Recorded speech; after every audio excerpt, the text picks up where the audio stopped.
Hello, dear students. This is a week 2 presentation on Singer's chapter. I've decided to call this Vegetarianism as a Matter of Equality from Interests to Boycott. The main point of Singer's argument is that our current practices of raising and slaughtering animals for food betray a bias against animal interests. A concern for equality demands that we boycott meat. So I think this thesis covers every part of the chapter. We've got the bias against animal interests. We've got the equality, which is what Singer starts by talking about. And then we have the conclusion of the chapter, which is that we should boycott eating meat altogether. Reasons to think this thesis is true. The argument against speciesism is an argument for equal consideration of interests. This is essentially the first section of Singer's chapter. And then when we come back to the end of the chapter, Singer declares that the path to change is a path of boycott. If we want to give equal consideration to animals' interests, and want to change the practices in the meat industry, then Singer thinks the way that you make those changes is to boycott. The first part of this chapter focuses on this concept of speciesism. That's the kind of big takeaway. That's one of the major things that's associated with Singer. He's one of those few philosophers these days who is actually sort of famous as a philosopher. It's important to look at the exact definition here, right? There are definitions floating around online that are inaccurate. They're not the definition that Singer gives. Singer's definition is a prejudice or attitude of bias in favor of the interests of members of one's own species against those of members of other species. So it's not a prejudice against chickens.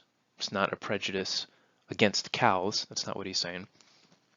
He's saying that when we think about interests, we tend to favor the interests of humans against the interests of any other species. So it's a prejudice on the basis of species membership, specifically focused on this thing called interests. We're going to need to talk about that again in a minute. So the whole down on the factory farm section is if you've seen Food Inc. or other YouTube documentaries, if you've read any articles on humane treatment of animals versus inhumane treatment of animals in the meat industry, this is essentially trying to do that kind of work to show, yes, there are in fact ways that chickens and pigs are suffering, and they have an interest in not suffering in those ways. They have an interest in living different lives than the ones that we give them as agricultural products. So the whole point is to show, it's evidence for his argument that in fact we are being speciesist because in fact we don't take into account the interests of specifically pigs and chickens in this case.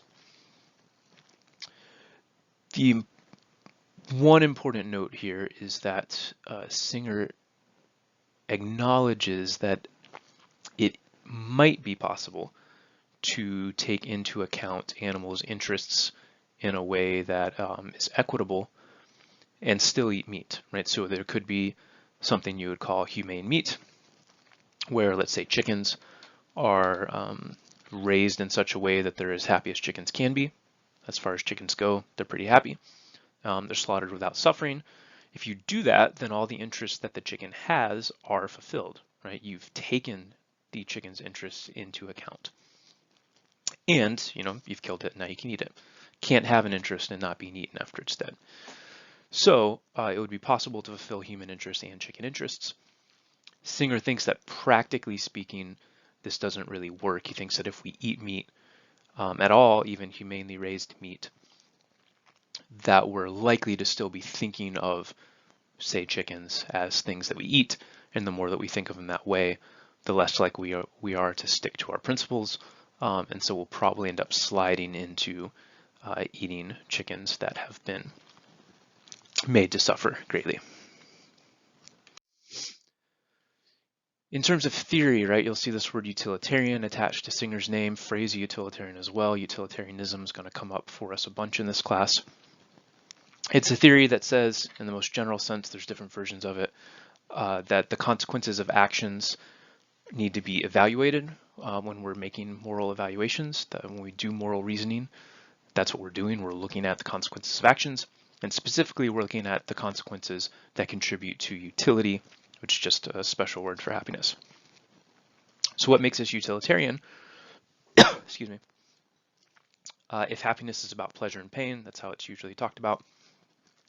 And if interests come down to the capacity for suffering and enjoyment, which Singer says, then Singer's argument is about interests, which are about pleasure and pain, which makes it utilitarian.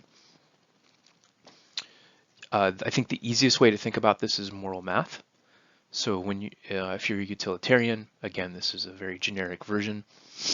For utilitarian, you look at an action, you have to think about all the ways that it affects different kinds of beings, all the consequences, and you kind of add up how much contributes to happiness versus how much takes away from happiness. If you have a net positive in favor of happiness, then it's good. If you have a net loss in happiness, if there's more pain than there's pleasure, then it's bad. So if when you're eating chicken wings, you're primarily thinking about the happiness that you get from it, to an extent that you kind of don't give full weight to the amount of suffering that the animal went through, that's what Singer means by not taking interests into consideration equally, right? That I'm sort of artificially jacking up the number in favor of my happiness, whereas if I gave a real fair evaluation, I would probably have to say that the number that goes along with the pain of the animal is greater. It's in this way that it's a utilitarian argument. This is going to come up for us more, and I think this is something that we may want to discuss in more detail on the discussion forums.